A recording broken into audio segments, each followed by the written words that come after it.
think about making a first impression, we only get one opportunity to do so, right? Think about the first impression that you're making in all of your front doors. You actually have 3 front doors.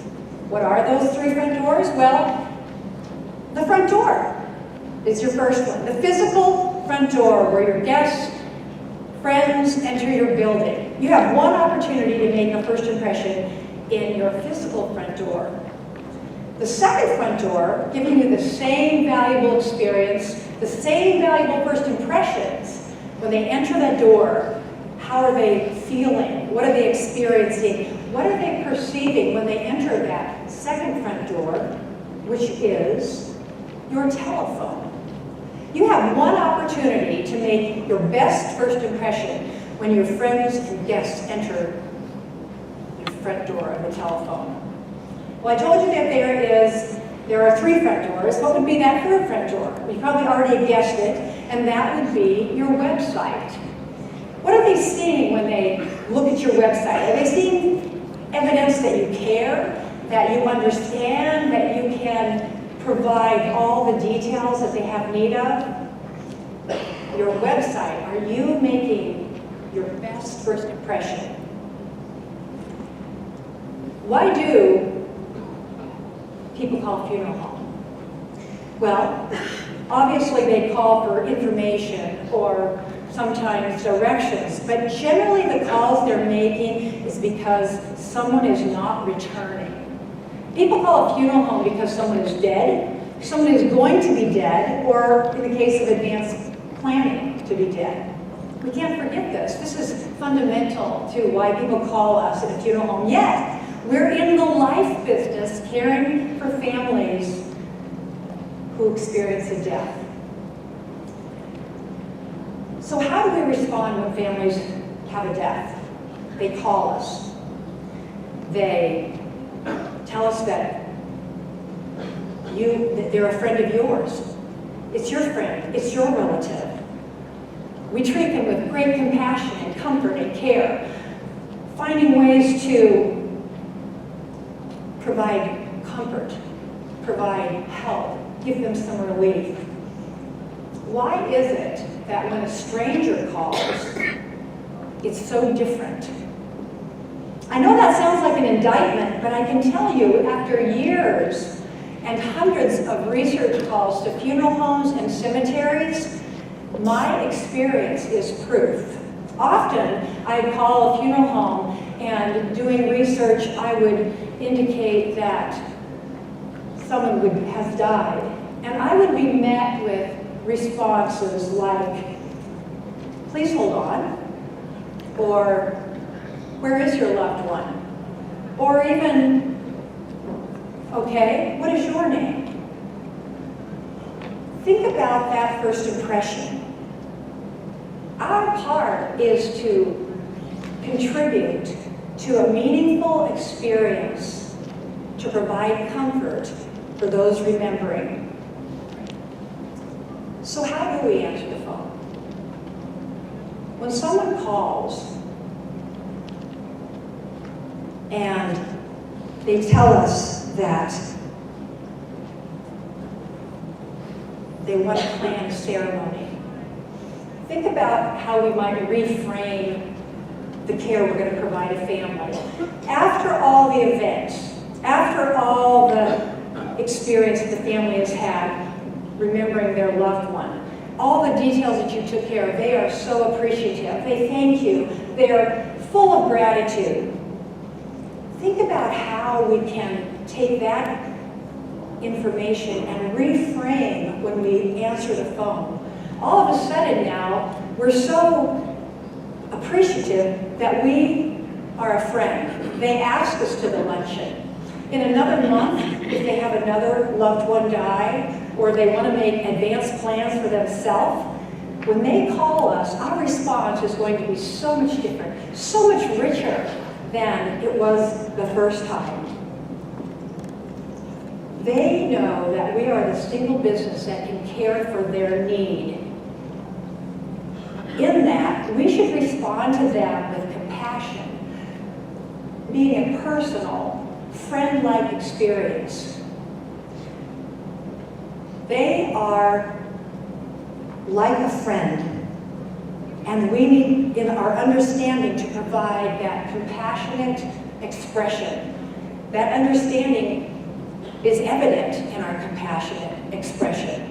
Friends, families expect good service. What they want is a good experience. In our compassionate communication, tone is very important, and certainly when we're talking on the phone, a warm, empathetic tone is far more effective than the business tone of a professional. Think about if we're making advanced plans for a family and how we communicate with them. That communication and the way they think they're being cared for is going to be translating to their thoughts about how you'll take care of their own family. What you say to them has an effect for the family that will be cared for upon their death. Like you've already heard today, words matter. And words matter and elicit feelings. And feelings matter, especially to the families who are choosing cremation. Avoid words like funeral or service. Instead, talk about a gathering, a get-together, a reception, even a soiree. When you appeal to what has meaning to families, you build trust.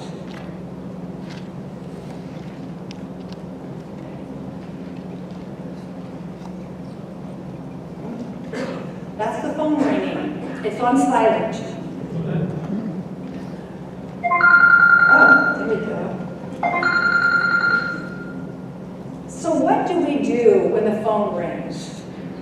Run for cover? Play not it?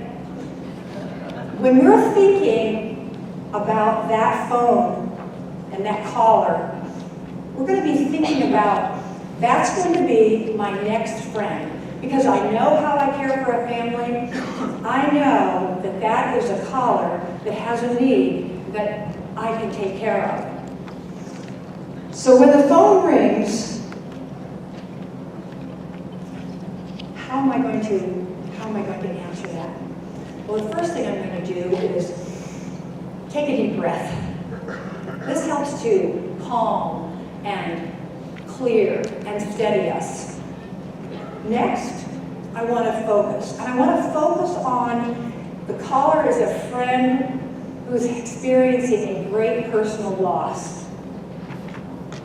Next, prepare to write. I want to capture what the caller is saying and not be clumsy with the sensitive information that they're going to provide me. Did you say it was your mom who died? And finally, answer the phone.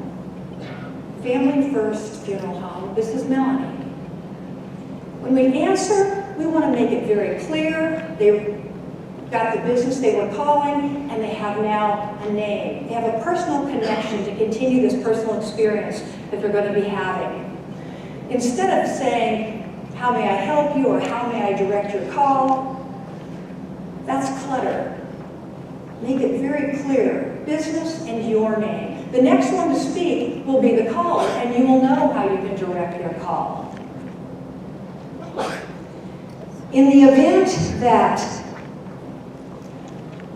you don't know why they're calling, those occasions arise. In my research, there were often times when I simply said I needed to speak with someone. Invariably, the very first question that I heard was, has someone died?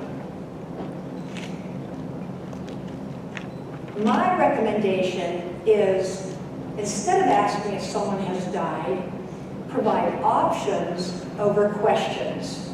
In your notes, you see a don't ask, don't quell response, which essentially is don't quell, don't suppress the conversation, don't suppress the building of and establishing of a relationship by having questions first off. Rather than asking if someone has died, provide options.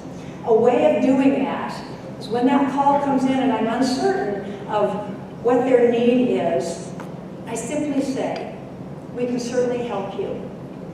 We have counselors who assist families who have had a death, and we have counselors who can help you if you wish to make plans in advance. Who would be most helpful to you? Now, I essentially have provided compassion and assurance and a way of triaging the call. Whatever their response is, I'm going to respond with a thank you. Remember, all the while, I'm making a first impression.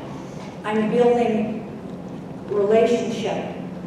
I'm communicating comfort and compassion.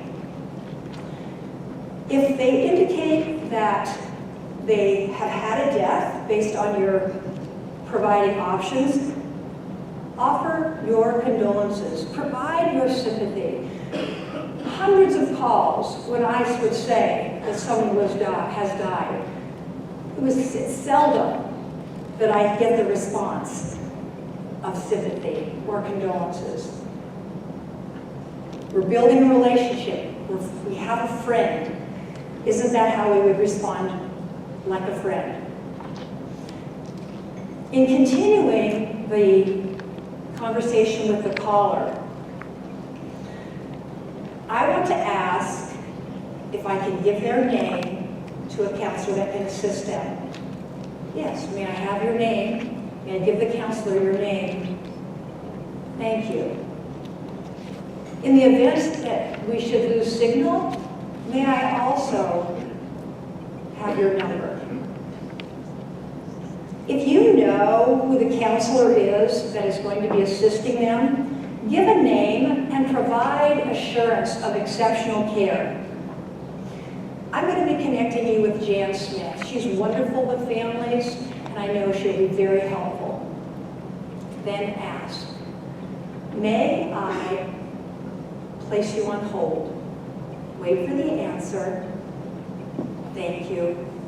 Please take care. In these first 30 seconds, I've established trust. I've set the tone for the beginning of a relationship that is going to be carried through into the next call. That's just based on if I didn't initially know why the caller was calling. What if I do know? What if the caller tells me that they have had a death? How do I respond to that? Well, I respond to it like a friend. How would you respond? Oh my, I'm sorry that you're experiencing this. We can certainly help you. Now I have established the beginnings of a relationship and provided a meaningful, compassionate first impression. If I hear from the caller that they have someone in hospice, death is imminent, the next days, weeks for that caller are grueling. Think of the first impression. Think of the response if I were to say, this is such a difficult call. We are here to provide ease and help give you some relief. First impressions. One chance. And then there's the shock. How do we possibly communicate compassion? Meaningful first impression when somebody asks, how much? Often, I would call, and in my research, I would say, I'm looking for prices. Need to know what something costs. The immediate question was, has someone died?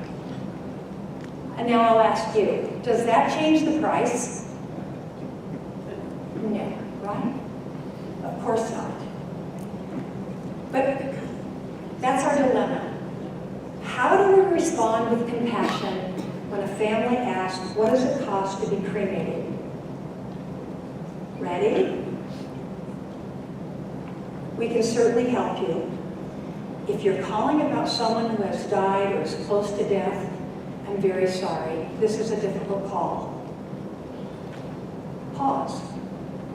Wait for their response. They may say thank you, they may confirm death, or they may be silent. Proceed. We have counselors who can assist you with, should you have had a death, and we have counselors who can assist you if you wish to make ceremony plans in advance. Who would be most helpful? Now I have communicated the compassion that I feel towards a friend. Then I'm going to transfer. I've got a name, I have a number, I have a reason. The counselor can pick up, introduce themselves, confirm the name, offer a sentiment, and provide a confidence statement that might sound something like this. My purpose is to support you in creating a meaningful expression to provide comfort to those who are remembered. I understand that you want prices for cremation. Is that correct? In order for me to be most helpful, it would help me to know if it would be comforting for you to have your loved one as part of your farewell, or would you prefer to have photos, a video tribute, and personal memorial? What if they say, I want direct cremation? Of course. All of our cremations are direct. Our guarantee is that your loved one will stay in our care until final rest. In giving you prices, I want to be certain of how you want to pause and acknowledge your loved one. This is very personal and a one-time decision. Let me help you and make sure that you are fully prepared. If you'd like to write this down, I will follow up with you over email or text. With cremation, your loved one present, and a gathering with an allowance for casket and urn is approximately $6,000. If you prefer to have cremation with a gathering only and allowances, it's approximately $4,500.